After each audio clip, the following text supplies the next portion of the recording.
Okay, so today we're going to take a deep dive into a story that sounds like it's straight out of Hollywood, but it actually happened. Definitely stranger than fiction. Okay, so picture this. You're in a big city, millions of people trying to get around, but the public transport, well, it's not exactly reliable. Yeah. It's the reality in South Africa, and it's led to this, I guess, fascinating but also kind of terrifying industry. Yeah. The minibus taxi system. Yeah. We're diving deep into an expert report on this to try to understand this whole paradox. You know, how can something be so essential but also be so dangerous?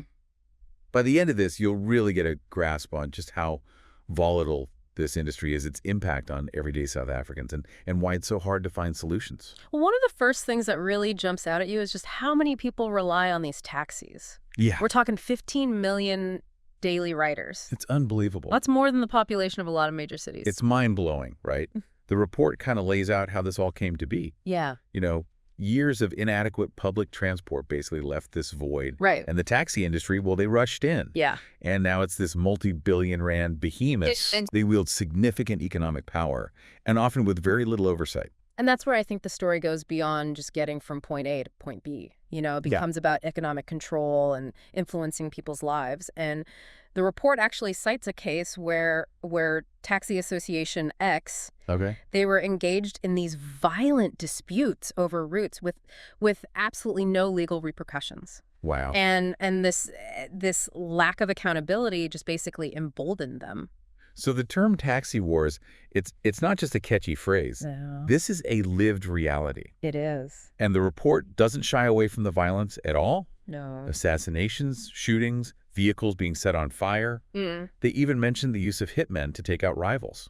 It's a very real and dangerous situation, and it's crucial to understand that this violence, it spills over, you know, onto commuters as well. Yeah, imagine just trying to get to work or school and knowing you could be caught in the crossfire. Exactly. It's terrifying. Yeah. It makes you wonder, with ride-sharing apps like Uber and Bolt coming onto the scene, shouldn't things be getting better? You'd think so, right? Yeah. But these services are actually seen as a direct threat to the established taxi industry. The report details some really disturbing incidents. Yeah. Attacks, intimidation, even killings of Uber and Bolt drivers. It's awful. There are cases of cars being hijacked or torched. Right. This isn't just competition. This feels like an active attempt to suppress any alternative. It's a real power struggle, and it's particularly troubling, I think, when you consider the impact on the drivers themselves. People who are just trying to make a living, they're caught in this larger battle, and it begs the question, you know, how do you even begin to address this level of aggression? Right. It seems like even on a normal day, just taking a taxi in South Africa is a risk. It can be. And the report paints a picture of just rampant, reckless driving, Right. speeding, overloading, ignoring traffic laws. It's shocking. It's not just anecdotal either. You know, the report actually links this recklessness to the rank system, where drivers have to make as many trips as possible every day to cover the fees that they owe to taxi owners. Right. So this system basically incentivizes dangerous driving. Oh, wow. And then what's even more disturbing is the finding that many taxis operate without valid roadworthy certificates. Really? It's like they're ticking time bombs. I had no idea it was that bad. Yeah. This lack of enforcement is clearly a huge part of the problem. It is. But here's where things get really interesting. There's this theory that the taxi industry might actually be behind the sabotage that's crippled South Africa's rail system. Yeah, that's one of the more controversial claims in the report. Yeah. While it's true that the decline of the railways directly benefits the taxi industry, especially in major cities, you know, we have to be careful about jumping to conclusions. Oh, right. There's a lack of concrete evidence directly linking them to the cable theft and vandalism. Some people argue that government neglect is the main reason for the railway's downfall. So it's a complex issue with multiple layers. Very much so. But with the taxi industry seemingly holding so much power, what can the government actually do? Well, the report cites a number of failed attempts at regulation, like the introduction of the bus rapid transit system, which is met with fierce resistance from taxi bosses. Right. It's a classic dilemma. They know they need to intervene, but they fear retaliation. From these powerful figures. Right, exactly. And it highlights a concerning trend, you know, the erosion of rule of law. Right. If there's no trust in the system, everyone loses. Absolutely. It creates an environment where where violence and intimidation become the go-to solutions Yeah. for resolving disputes, and that's ultimately detrimental to the country's progress. Yeah, for sure. We've talked about the violence, the power struggles, the lack of regulation, but what really struck me in this report is the human cost, Mm. for everyday commuters. Absolutely. Yeah. For millions of South Africans, taxis aren't a luxury, they're a lifeline. Right. The report highlights how in so many low-income communities, taxis are the only reliable way to get to work, to get to school, to access healthcare, pretty much everything. It's so easy to get caught up in the big picture, but we have to remember the individual stories. Yeah. The report actually shares the experience of this woman named Sarah, Okay. a single mother who relies on taxis to get to her job as a domestic worker in a wealthy suburb. Wow. She talks about the constant fear of accidents because of the reckless driving, the anxiety of being late and losing your job, the times that she's been caught in the crossfire of taxi violence. It's a tough reality. It's a stark reminder of the toll this takes on people's lives. Yeah, Sarah's story, unfortunately, is not unique. Right. And this reliance on taxis, it creates this captive market, one that's vulnerable to exploitation. It's No. not just about the fares themselves. Right. It's the time lost because of the inefficiencies, the mental and emotional stress, the physical risks. And it creates this vicious cycle. Yeah. The lack of safe, reliable alternatives traps people in a system that perpetuates poverty and inequality. They're forced to choose between their safety and their livelihood. Right, and it raises a really fundamental question about the role of the state, Yeah. If the government can't even provide basic, safe transportation for its citizens, what message does that send? It's a failure on multiple levels. It is. And it brings us back to the question of solutions. Is there any way to break this cycle?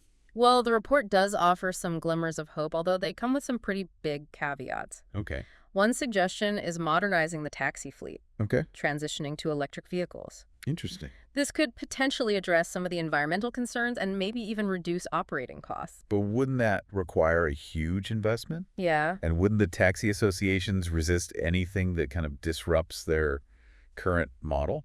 You're right to be skeptical. Any meaningful change has to involve the taxi associations. Right. And as we've seen, they haven't exactly been open to change. Yeah. The report emphasizes the need for dialogue and collaboration, Yeah. which sounds great in theory, Sure. but might be a lot harder to achieve in practice.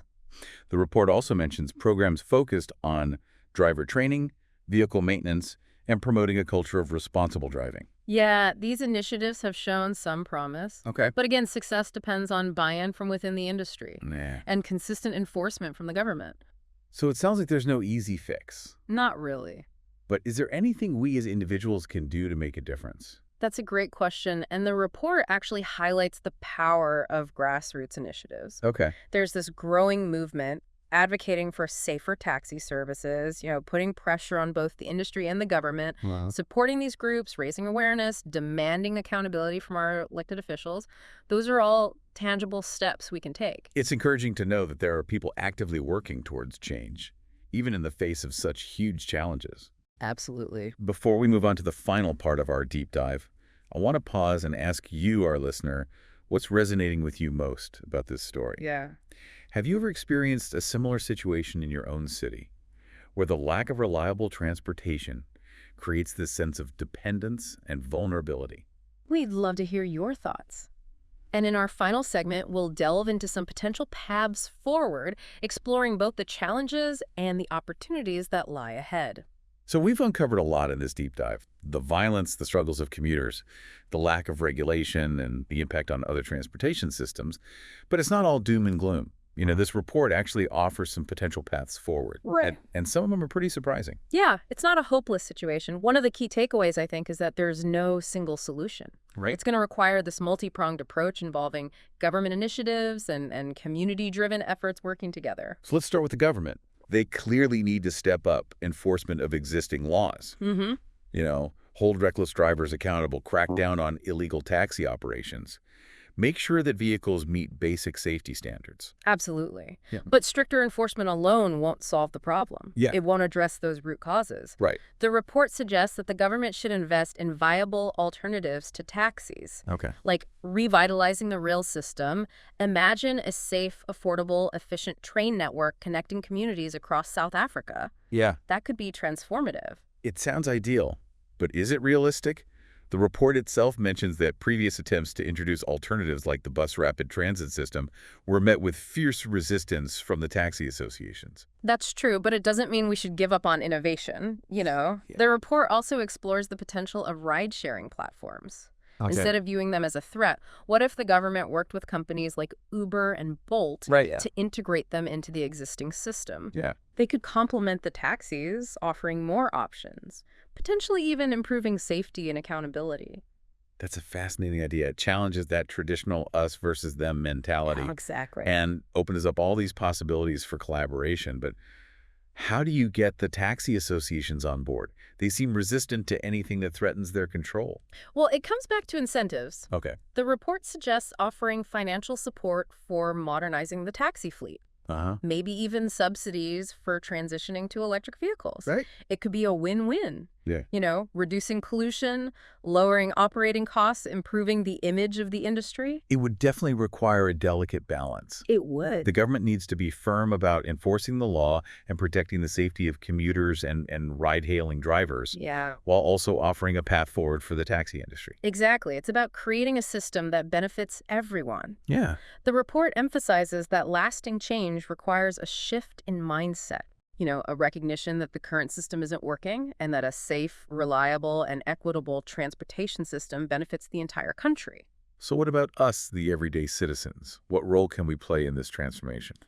Well, the report actually highlights the power of grassroots initiatives. Okay. Supporting community-based transport solutions like local ride-sharing programs or cooperatives can empower people at a local level and reduce reliance on those larger, often volatile taxi networks.